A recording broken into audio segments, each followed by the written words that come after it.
품성을 형성함. 품성의 위력은 두 가지, 곧 의지력과 자제력으로 구성된다. 많은 청년들이 강하고 제어되지 않은 격정을 품성의 위력으로 오해하나 사실은 자신의 격정에 지배를 받는 자는 연약한 사람이다. 인간의 진정한 위대함과 고귀함은 그가 지배받는 감정의 힘에 의해서가 아니라 그가 지배하는 감정의 힘에 의해서 측량된다. 가장 강한 사람은 모욕에는 예민하나 격정을 억제하고 그의 원수를 용서하는 사람이다. 이러한 사람들이 진정한 영웅이다. 많은 사람들이 장래에 무엇이 될 수 있을지 충분히 생각지 않기 때문에 항상 왜소하고 편협한 상태로 남아있게 될 것이다. 그러나 만일 그들이 하나님께서 그들에게 주신 능력들을 증진시킨다면 고상한 품성을 개발시키고 영혼들을 그리스도께로 인도하는 감화를 행사하게 될 것이다. 지식은 힘이다. 그러나 마음이 선하지 않을 때에 지적 능력은 악을 위한 세력일 뿐이다. 하나님께서는 우리에게 지적, 도덕적 능력을 주셨다. 그러나 크게 볼 때에 각 사람은 자기 품성의 건축자이다. 이 건축물은 매일 높아진다. 하나님의 말씀은 우리가 어떻게 건축하고 있는지 주의하고 우리의 건축물이 영원한 반석 위에 기초하고 있는지 살피라고 경고한다. 우리가 행한 모든 것이 그대로 드러날 때가 다가오고 있다. 지금은 모든 사람이 하나님께서 그들에게 주신 능력을 배양하여 이 땅에서의 유익과 이후에 보다 고상한 삶을 위한 품성을 형성할 때이다.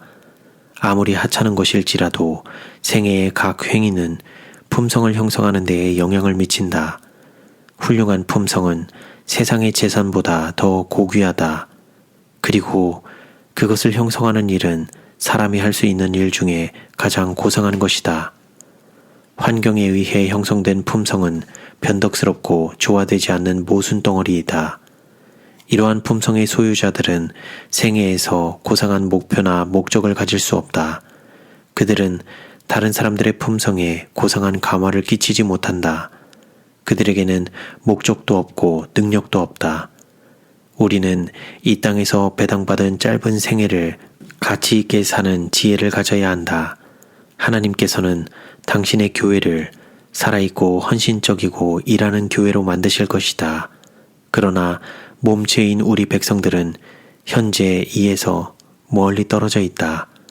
하나님께서는 강하고 용기 있는 영혼들, 능동적이고 활기찬 그리스도인들, 즉 참된 모본 되시는 분을 따르며 하나님과 의를 위하여 결정적인 감화를 끼칠 사람들을 부르신다. 주님께서는 우리에게 신성한 위탁물로서 가장 중요하고 엄숙한 진리를 맡기셨다. 따라서 우리는 우리의 생애와 품성에 끼쳐진 그 진리의 감화를 보여주어야 한다. 사도 바울이 우리의 주목을 끌고 있는 올림픽 경기에서 경주에 참가하는 사람들은 가장 철저한 준비를 해야 했다.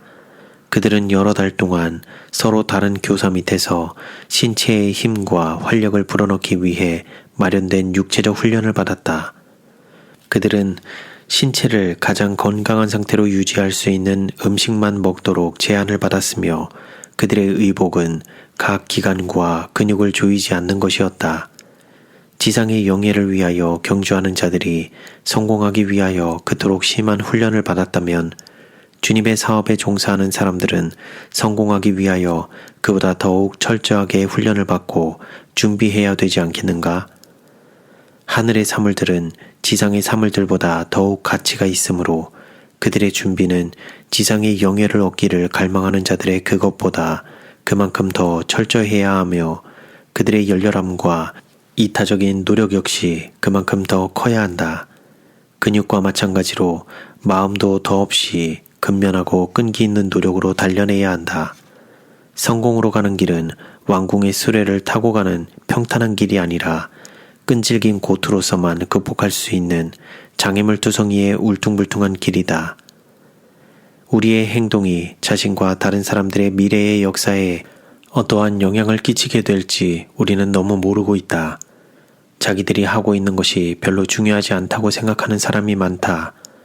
이 음악회에 참석하거나 저 오락을 통하여 세상과 연합하는 것일지라도 만일 그들이 그렇게 하기를 원한다면 그들에게 아무런 해를 끼치지 않을 것이라고 생각한다. 이런 식으로 사단은 그들의 욕구를 유도하고 지배한다. 그들은 매우 중대한 결과가 나타날 수도 있다는 것을 생각지 않는다. 이것은 영혼을 사단의 올무에 묶고 그의 영원한 파멸을 가져오는 사건들을 잇는 고리가 될 수 있다. 아무리 작은 것이라 할지라도 행동 하나하나는 인생이라는 중요한 연극에서 차지하는 자리가 있다.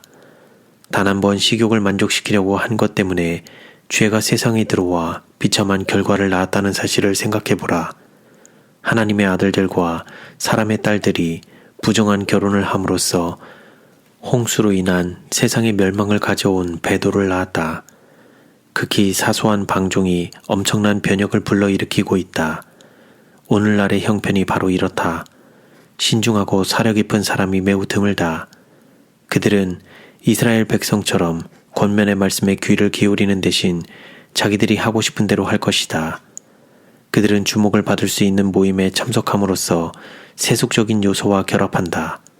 그들은 앞장서서 이렇게 하고 다른 사람들은 따라오게 한다.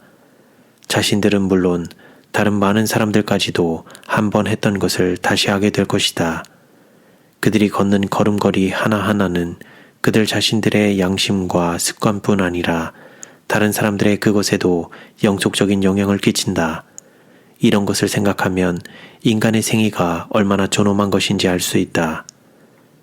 개인적으로 볼 때 우리는 항상 습관이 형성되는 대로 인격이 갖추어진다. 올바른 습관을 형성하고 모든 의무를 충실히 하는 사람들의 생애는 다른 사람들의 행로를 환하게 비추는 밝은 빛이 될 것이다. 그러나 습관적으로 성실하지 못하고 느슨하고 게으르고 소홀히 하는 것이 버릇으로 굳어지도록 버려두면 한밤중보다 더 캄캄한 흑암이 이 생애의 장래를 어둡게 하며 당사자를 내세에서 영원히 제외시킬 것이다. 성경 전권은 그리스도를 통한 하나님의 영광의 계시이다. 받아들이고 믿고 순종한다면 그것은 품성을 변화시키는 위대한 도구가 된다. 그리고 지적 배양을 위한 유일하고 확실한 수단이 된다. 그리스도를 믿는 신앙은 이를 받아들이는 사람을 결코 타락시키지 않는다. 그것은 결코 그를 조잡하거나 거칠거나 무례하고 자고하거나 격정적이고 완고하게 만들지 않는다. 오히려 취미를 고상하게 하고 판단을 옳게 하게 하며 사상을 순결하고 고매하게 함과 아울러 그것들을 그리스도께 예속시킨다. 당신의 백성을 위한 하나님의 이상은 인간의 생각으로는 도저히 미칠 수 없는 것이다. 그분께서는 당신의 거룩한 생명을 통하여 당신의 품성의 사본을 주셨다. 그리스도인의 이상은 그리스도와 같아지는 것이다. 우리 앞에는 계속적인 전진의 길이 열려 있다. 우리는 도달해야 할 목표, 달성해야 할 표준을 가지고 있다. 그것은 모든 선하고 순결하고 고상하고 고결한 것들을 포함한다. 품성의 완성을 위해 위를 향해 나아가는 계속적인 투쟁과 지속적인 전진이 반드시 있어야 하겠다.